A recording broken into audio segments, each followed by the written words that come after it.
Welcome to Retrained Search, the podcast, where we lift the lid on what it's really like to work retained, discuss the stories we've gathered along the way, and give you all a peek behind the scenes of our amazing community and how they're getting ahead.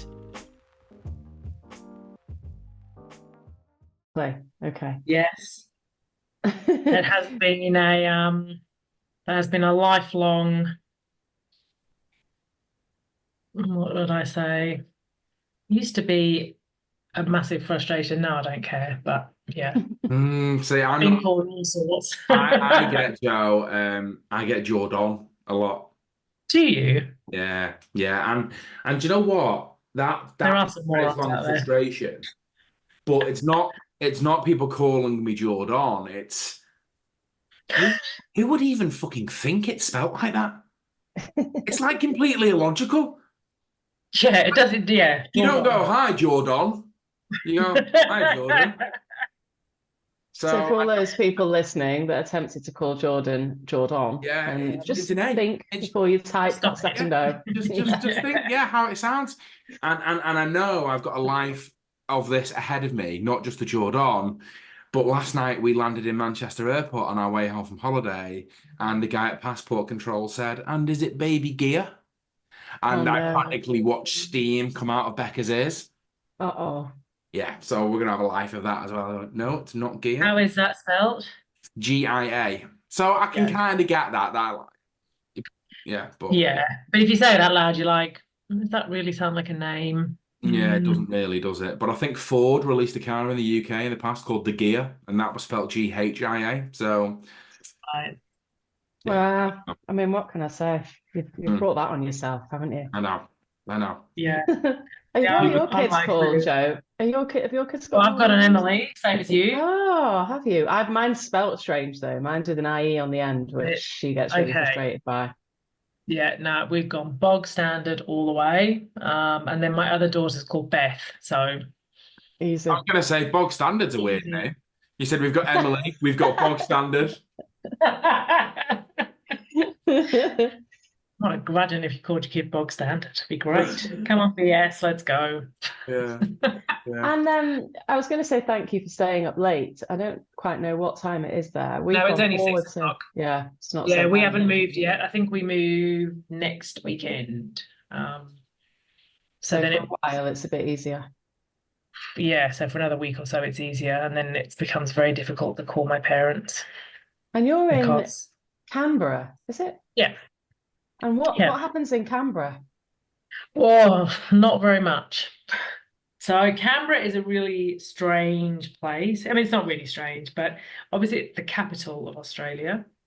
And myself included, had never heard of Canberra before I came to Australia. And then I spent 10 years in Australia without having never been here, never wanted to come here, never heard anything about it. So it's like 400,000 people, and it's just a big government town. So the big federal government departments sit here. So it's a little bit like Washington, if I think about US, a little bit like Washington, DC. Right. Okay. But I've never been there, but this is what I'm told. So it's actually a lovely place to live. Lots of green space. Weather is quite nice. Lots of people with lots of disposable income and lots of small to medium business. None of the big corporates are here. But the business commercial sector is lots of like startups, consulting firms, businesses who want to be near government for whatever reason. Lots of tech firms set up in Canberra. Does that help you? Have you got a government focus? I seem to remember that. No. You focus on private, don't you? Yeah, private and not for profit, but mostly private. So I used to work hugely into government because most people do, because it's the biggest employer here. But when I started this business, I wasn't on any procurement panels, and you have to be really to get work or to supply into government. So there's a couple of clients that I know from a long time ago that have procured me directly, sort of off panel, which, there's a few loopholes they can go through to do that. But yeah, so most of my my focus is private sector, which is fine. That's what I like. Well, if everyone else is doing government, it's nice to Exactly. Yeah, go wherever zag it if is. everyone else is zigging. And what when you say you work, with private businesses, what is it that you do exactly? I'm still refining that, I think, but there's a cat meowing by the window. Exec or hard to fill roles, so roles that businesses either want to go and do a full market sweep for, or they can't fill through networks or doing their own advertising. So sometimes I'll get clients who want to go to market and sort of do it properly, and sometimes I'll get those calls that we've been here, we've approached this agency, we've put an ad on Seek, we haven't actually had success. Can you help us? Kind of. And what can you give us an example? What are you working on at the moment? Yeah, so a good example was a company, big Canberra business that's becoming international, big data center company. They had, it was sort of a mid-level role, commercial finance manager, and they tried to fill it themselves. They've been to 2 agencies, and then they called me, and I think they had 3 weeks. We had 3 weeks before Christmas. The hiring manager was going on leave, so I didn't run a full search for it. We didn't have time, but I did fill it. So sourced a candidate using lots of the search methodologies that I've learned, and filled it with a great candidate, actually, which was good. But that all had to happen very, very rapidly. So there's sort of companies like that. And then I'm just finishing off, actually, it's been going for a couple of months, a search process with a consulting firm who are a Canberra-based firm, but they needed to hire a new partner. First time they'd ever hired senior into the business externally. So we ran a search for that, and I think they're just about to offer the 6th person from the search. So it's been, it's been a great process, obviously, for many reasons, but because they've just found people that that really fit the business, that really fit into their values, their culture, people they weren't aware of. And Canberra is a really small market in many ways. Everybody knows everybody. It's all about who you know. The market's pool is quite little. So it's nice when they can meet lots of people that they have never heard of, they don't know, that work from competitors that they would never have found. So that's been the best process I've run, I think. How have you been able to do that? What's enabled you to be able to bring the people that they wouldn't have ordinarily seen? Yeah. Well, I mean, look, probably just following the methodology that you have,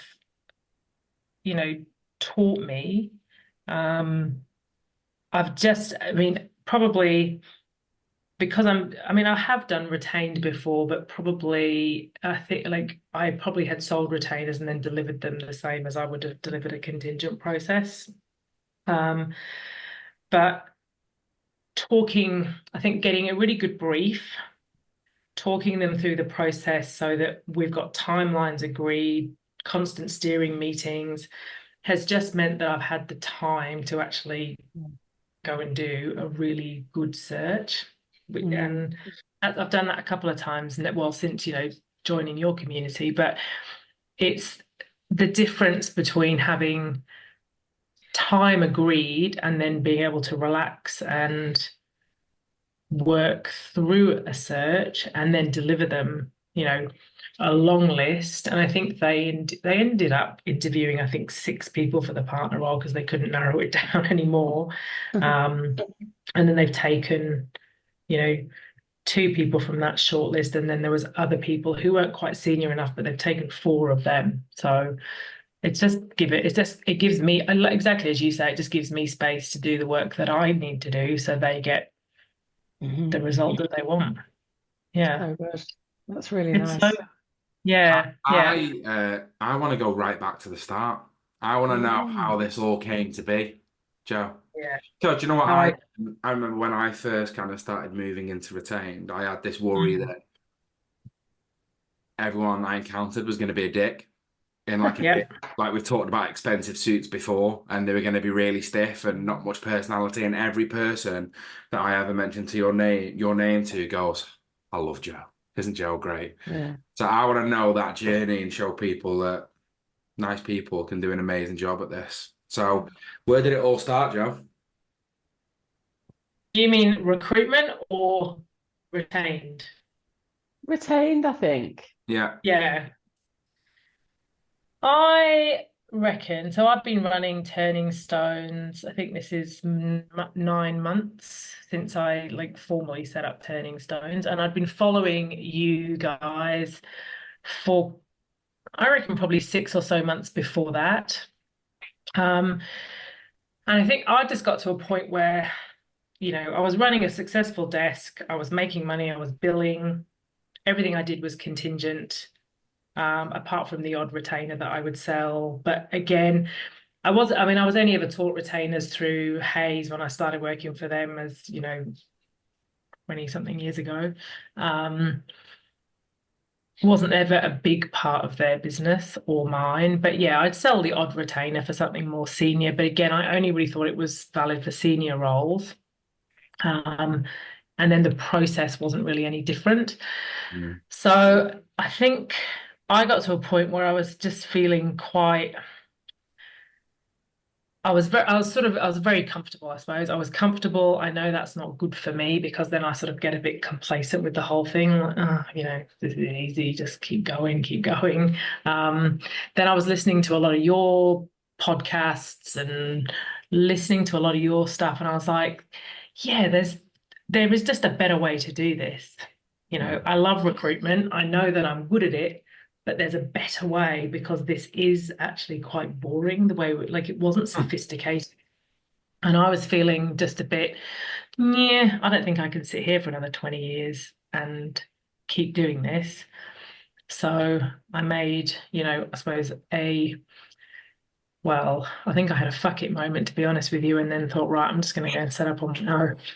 And then went, oh, we're done.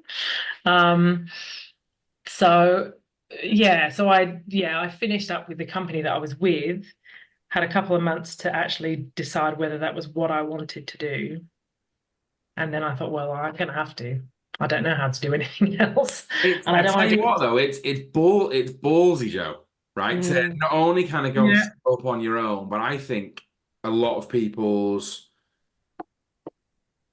what's the word I'm looking for, kind of tactic in that instance would be to just go to what I'm comfortable with, what I've always done. I'm in this new business, I'm set up on my own, I feel vulnerable, this is all new. I'll just do what I've always done because I know it works. You've gone, I'm setting up on my own, I'm doing something new, I'm learning something new, I'm implementing something new, it's all new. But I think, that is very true. But I think that gave me the confidence to set up on my own was so that I could go out and say, I'm actually doing this differently. The reason I've set up this business is because I know that companies or clients, whatever, hiring companies are not getting what they want from recruiters. And I want to do it differently because I know that you can actually have a really good partnership with a recruiter if both of you can get on the same page. So, and I remember talking to you in the early stages, I think when we first spoke, and I remember you being a bit terrified, quite terrified. Maybe I could go as far as to say that. I think so. And being really apprehensive about whether you were going to be able to do it, whether it was going to work, whether it was going to work in your market. And to look at you now, and we hear from you and the projects that you're carrying out, and it's just it's a world apart. The difference is phenomenal. If you look back, you should be so proud of what you've done and where you are now. And I know we are so proud of you. What has that journey been like? Like you were nervous about it, you knew you wanted to do it, and you kind of dived in, and got started. Tell us about the journey, if you will. Yes, I was terrified, and I still feel like that sometimes, when you get to the end of a project and think, all right, well, that's right, where's the next one coming from? And then I still have that kind of, oh, maybe that was just a fluke. And I've always thought that, or maybe I've just been fluking it for 20 years. No, you're not. But yeah, I still do feel terrified. And of course, I'm running a business. I'm like you, I'm a single parent with my two. I'm a partner with the other two other kids who live here, but we're still quite, we sort of run separately on terms of the childcare stuff. So there's definitely an element of fear, is that the right word? But I think now I mean, I suppose I use it as pressure to keep me moving forward, if nothing else. Yeah. If I had $2 million in the bank and didn't really need to do it, well, then I wouldn't do anything, so it's a bit of, I use that fear and the sort of pressure to keep building the business to keep me building it. But I think I do have quite a high tolerance for risk, I think, anyway. So I was terrified, and I did think, and I still do feel when I'm in the community of people who are doing incredible things, I'd still do look at them and think, well, I'm nothing like them. They're so, the stuff they do and the things that they put out. So, which is good. It's good for me because then I go, that's where I'm, I've still got something to aim for within that community, which is brilliant. They're all normally thinking the exact same thing. Yeah, they are. They totally are. That's why they're all part of the community. Yeah, well, that's exactly right. Yeah. And it is, it's an incredibly impressive group of people. But I think, I started turning stones, and I think pressing send on my LinkedIn post to say I was launching it was, I think it took me about a couple of hours to do that. And then I pressed send and walked away. Right, that's it. It's done. And then it was quite a liberating experience, because when I left my last company, of course, I was bound by non-competes. So I couldn't go, I didn't want to go back and just farm clients that I'd known for years and years. I thought I'll go back to them once, there's been a respectful distance and I can sort of do things properly. So I had to go out and business develop to a whole load of new people. And I just went, like, shot out of the gates at 100 miles an hour and just went bananas on BD, which was brilliant, because then I was getting out, talking to loads of new people. I won lots of new business with people I'd never worked with before.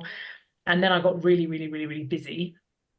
And then I didn't have time to be too scared. But then, of course, it's validation. I was sort of validated that, all right, this was the right decision. People responding, having good conversations, I'm winning work. It was all exclusive. I'd say probably 80% of it was retained. So, I think it was, and I just said to Rupert, I have to make this work because I cannot imagine ever reporting into anybody ever again. So, I have to make a success of this. That is it.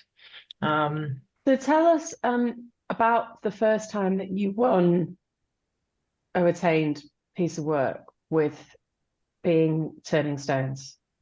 Tell us about that. How did it go?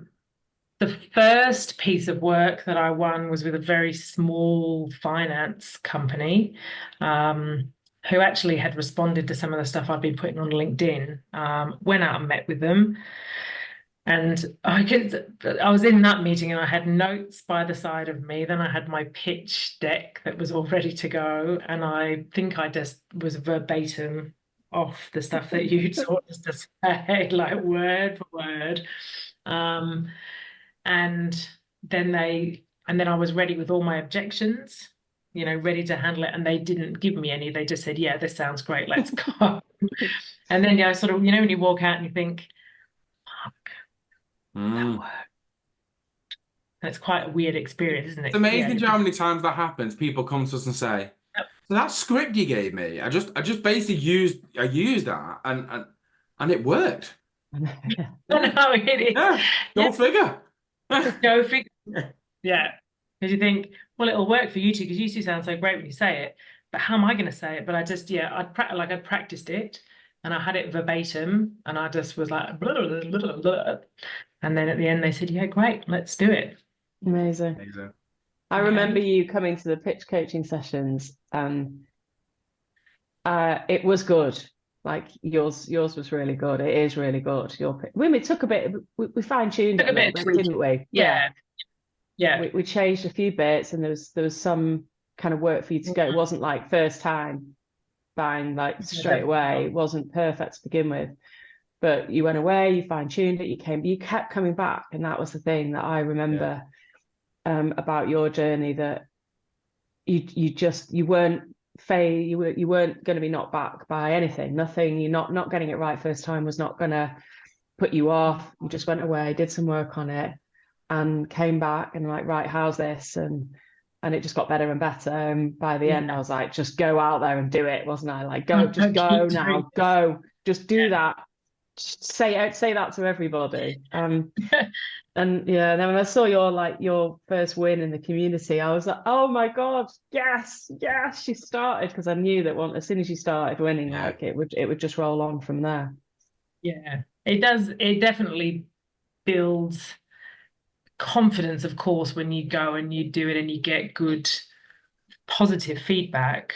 And I think, and yeah, the pitch deck now, I mean, the pitch deck still looks the same, but my, talking through it is much more conversational and much easier and much less looking at my notes every 5 seconds.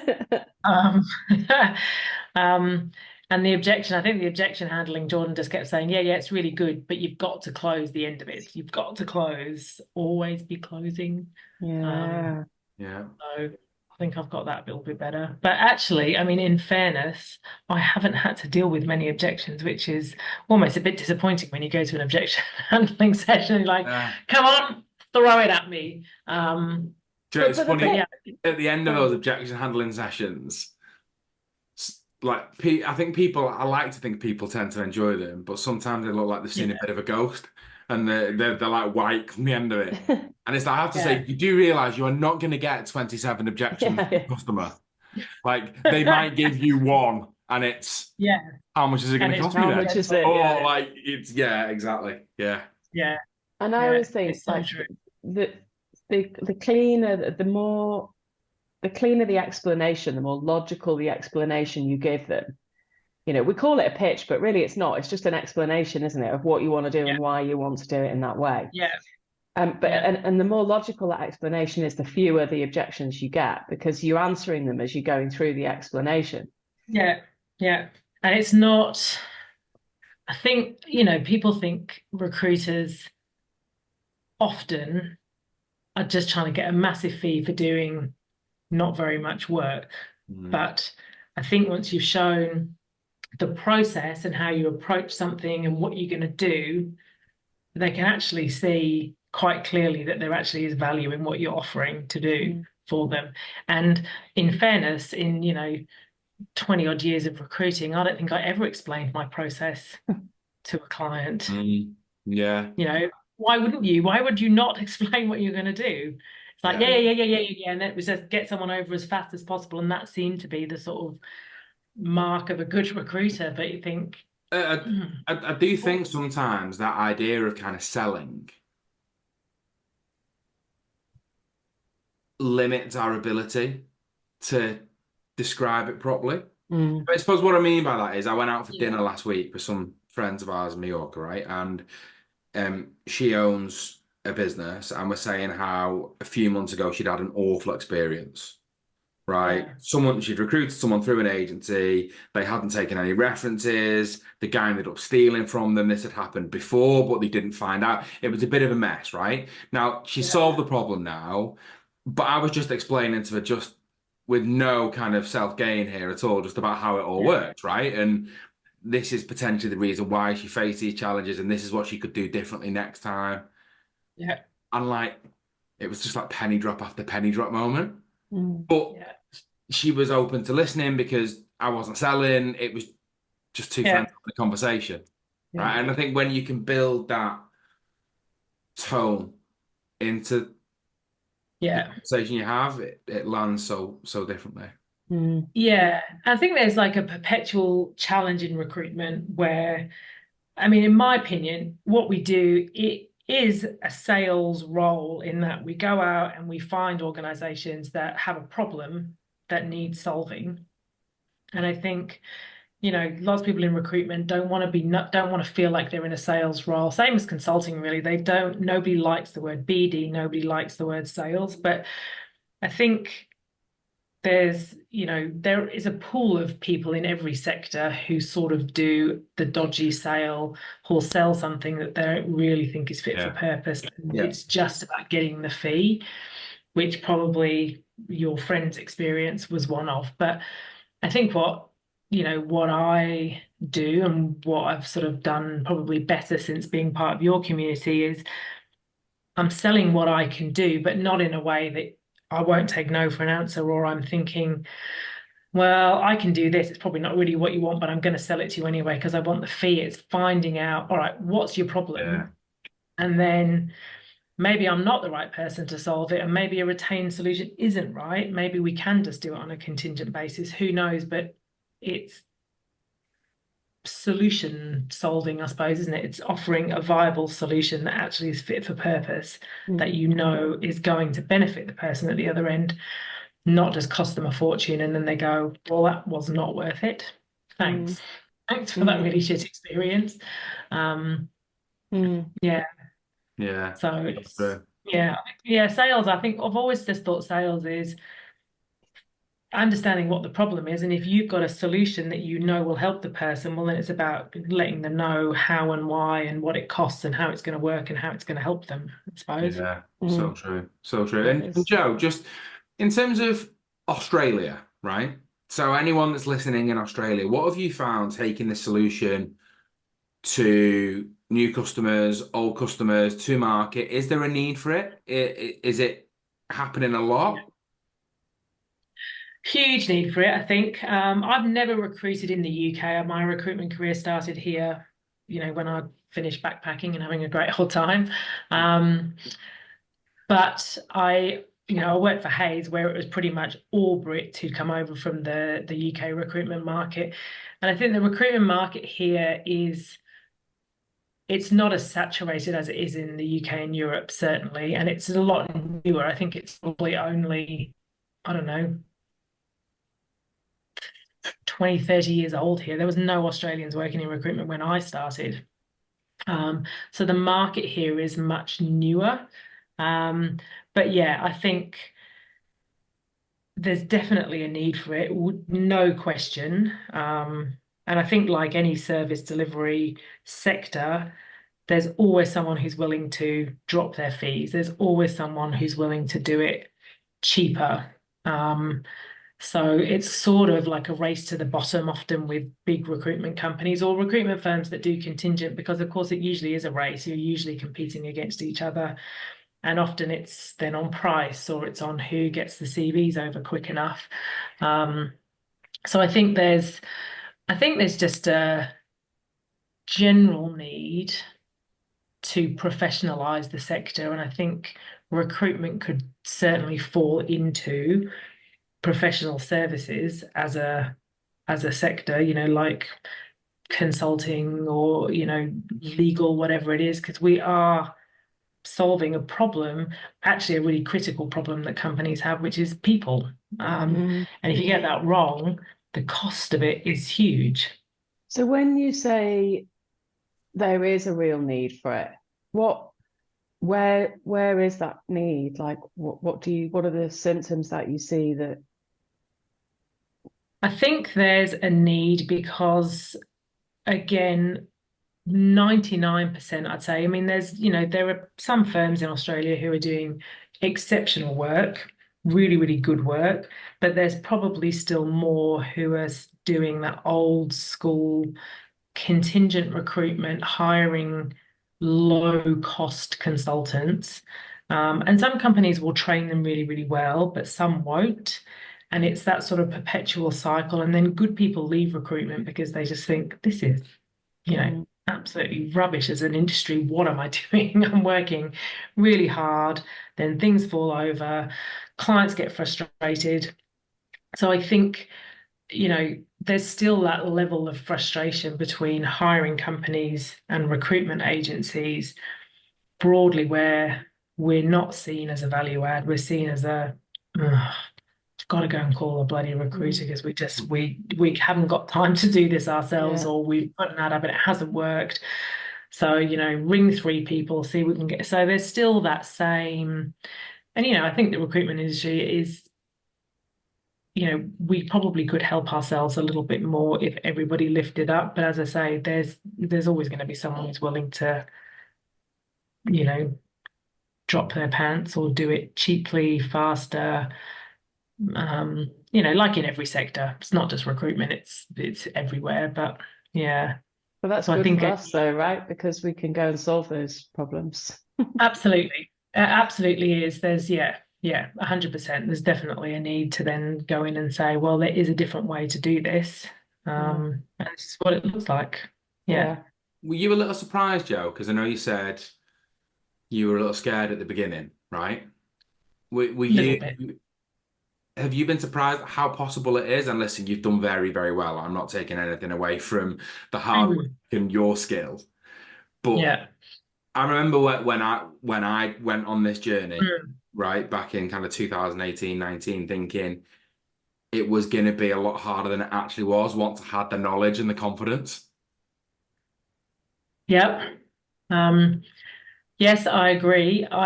I mean, I'm always nervous to say stuff like this out loud in case I jinx myself, but I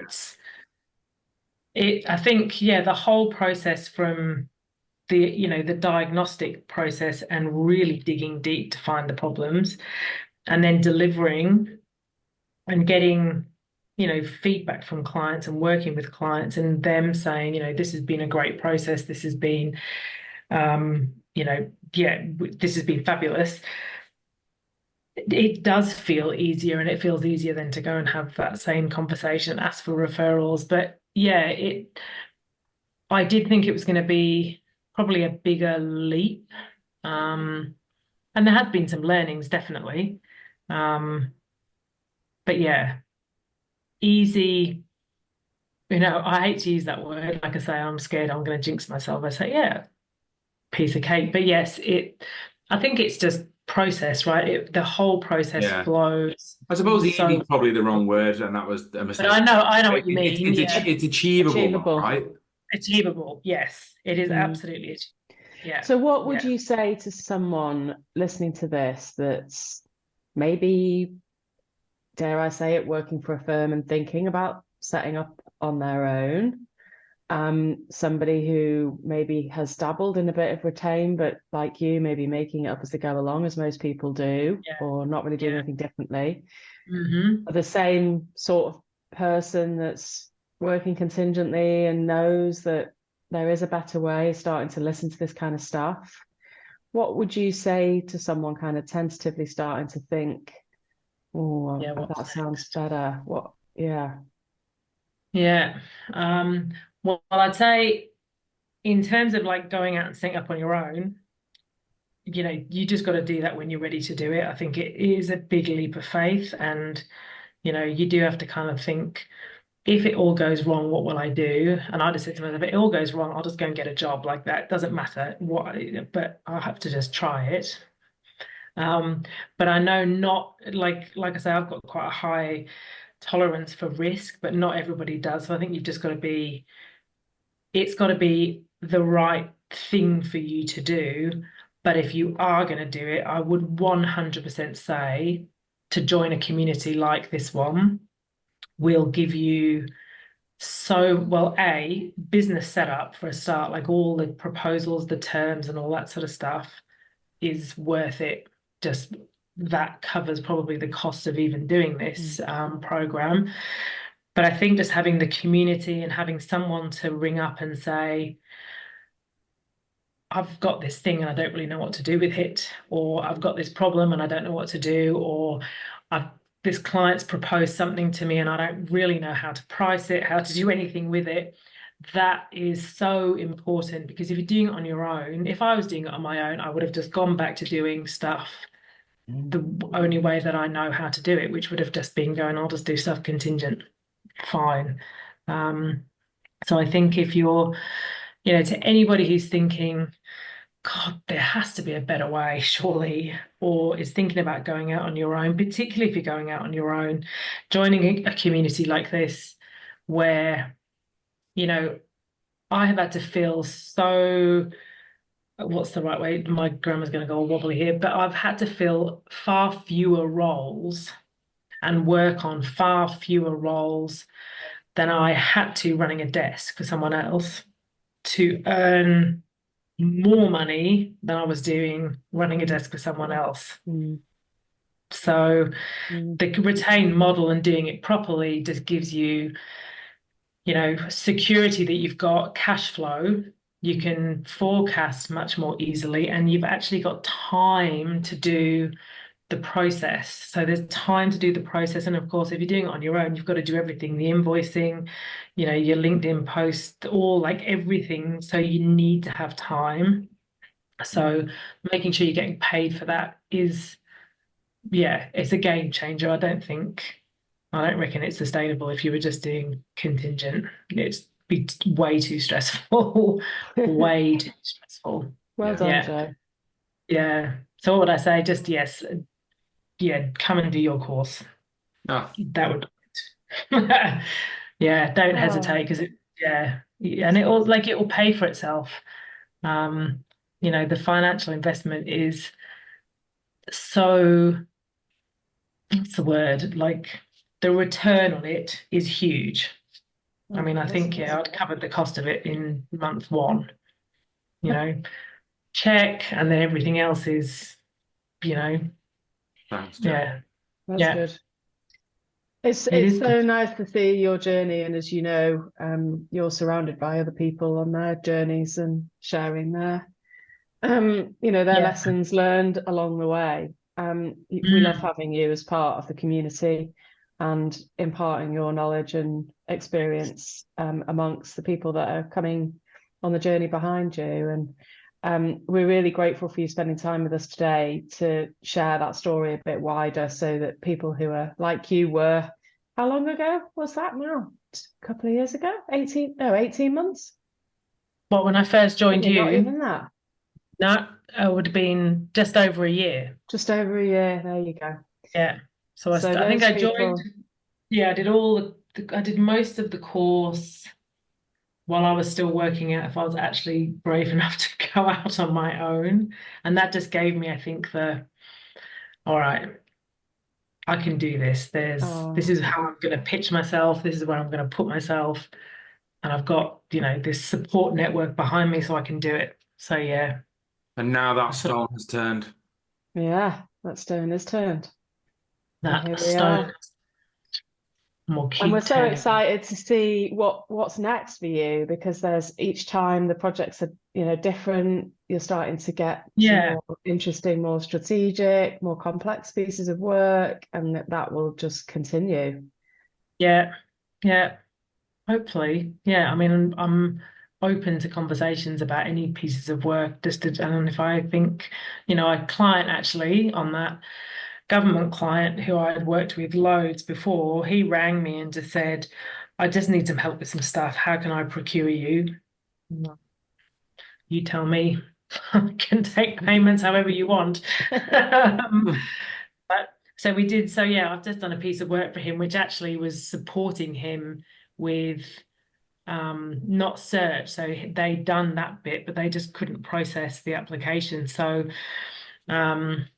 I was like, yeah, I'm quiet, I'll take that on. And actually that's been quite an interesting learning curve, because that could potentially be another thing that I can do, nice. On, alongside search. So yeah. It's incredible the types of opportunities that open up when you have the time to have a proper relationship with the client, isn't it? Yeah, it absolutely is. Yeah. Good. It's great. It's really good. But thank you both as well. Huge thank you to you both for sharing your, expertise, and just being great to jump on a, collab call or whatever it is. It's always fun. It is always fun. Thank you, Jo, so much for sharing your story. And I hope those of you listening are inspired by where Jo has come from and where she is now, and the bright future that she has. ahead. Absolutely. And if any of you do want to talk to us, then just reach out and we'll spend some time with you. As you know, our diaries are there for you to come and talk to us. One better, if anybody wants to meet us, if Yeah. fellow Australian Joes, we are in Australia. We're in Melbourne from the 7th till the 11th of May, and we are in Sydney from the 11th until the 16th. That's so true. So if you want to grab a beer, a coffee, put some prawns on the barbie, holler at yeah, we do want to do that, and we also wanted to share this story because it's showing those of you, because we get a lot of questions, don't we, about Australia and whether it works in the Australian market. And although we have, I think, about 15% of our members are we've got a lot of members in Australia. It's still, we're still new, you know, in your neck of the woods. So you'd be amongst the first people, like Jo is, discovering the world that's open to you, and that place that you can play that solves the problems that other people aren't solving. So come and see us in Sydney or Melbourne, or book some time in, and then we can arrange to see you in Sydney and Melbourne and book a time that works for you. Thank you very much. I'm going to let you both go. And we'll see you great to see you both. in the next episode. Thanks, Jo. Bye, everyone. You too. Bye. Well, that's another episode of Retrained Search, the podcast in the bag. Thanks for listening to our wild tales, LinkedIn controversies, and our top tips on how to sell and deliver retained search. Get involved in our next episode. Send in your questions and share your experiences with us by emailing podcast@retrainedsearch.com. And don't be shy. Connect with us on LinkedIn and come and say hi. We don't bite. Unless you're a Shrek firm, that is. We want to say a special thank you to our Retrained members for sharing what's working for them right now and innovating new ways to grow and evolve. It's an incredible community. If you're wondering what exactly we mean when we mention our communities, well, we have two separate programs. Our Search Foundations program is for recruiters who want to learn how to sell and deliver retained search solutions consistently. And we have our Search Mastery program. That's for business leaders or owners already at 50% retained or more and looking to scale and grow and structure their search firm. We cap memberships to these programs to protect the integrity of the community. If you want access, just talk to us. Okay, thanks for listening. We'll be back.